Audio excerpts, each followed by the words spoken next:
निसर्गाच्या अवकृपेने पुन्हा एकदा शेतकऱ्यांच्या स्वप्नाची राख रांगोळी केली।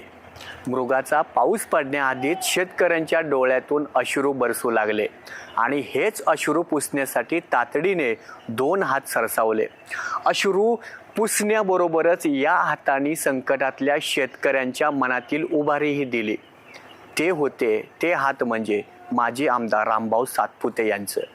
हे रामभाऊ सातपुते म्हणजे माळशिरस तालुक्याच्या राजकारणातील एक प्रमुख नाव।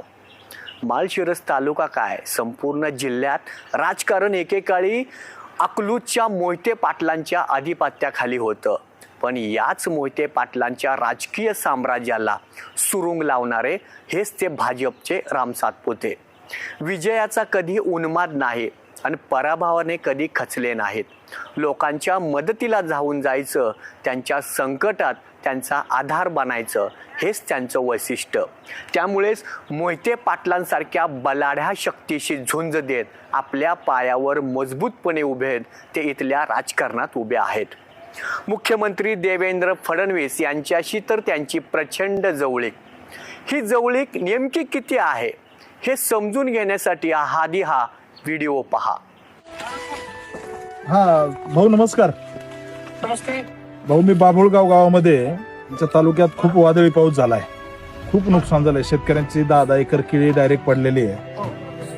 तर माझी विनंती आहे भाऊ, सगळ्यांना पंचनाम्याचे आपण आदेश द्यावेत कलेक्टरांना वगैरे। जी भाऊ, आणि भरपाई सगळ्यांना मोठ्या प्रमाणात व्हावी।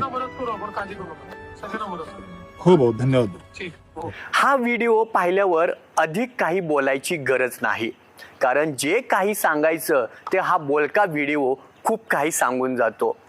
हे नातं जाणीवपूर्वक तुम्हाला दाखवण्याच्या पाठीमागे एक कारणही आहे।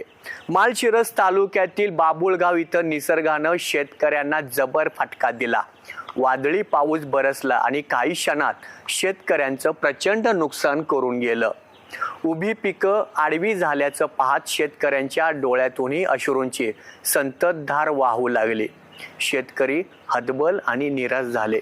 त्यांच्या डोळ्यापुढे अंधार दाटला आणि त्यांच्या मनात चिंतेचं ढग जमा झालं। काळजात काळजीचं वादळ उठलं। त्यांना गरज होती कोणाच्या तरी आधाराची, आणि अचानक सकाळीच त्यांच्या बांधावर अवतरले रामभाऊ सातपुते।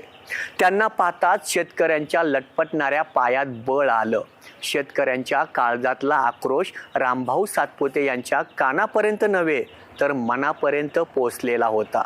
शेतकऱ्यांनी साथ घालण्याआधीच रामभाऊंनी दिलेला हा प्रतिसाद होता। त्यांनी शेतकऱ्यांच्या नुकसानीची पाहणी केली। खचलेला हा शेतकरी पाहून त्यांचंही काळीज गळबडलं। पोकळ आश्वासन देण्याच्या फंदात न पडता त्यांनी थेट मुख्यमंत्री देवेंद्र फडणवीस यांना फोन लावला। बळीराजाची झालेली वाईट अवस्था त्यांनी मुख्यमंत्र्याच्या कानावर घातली।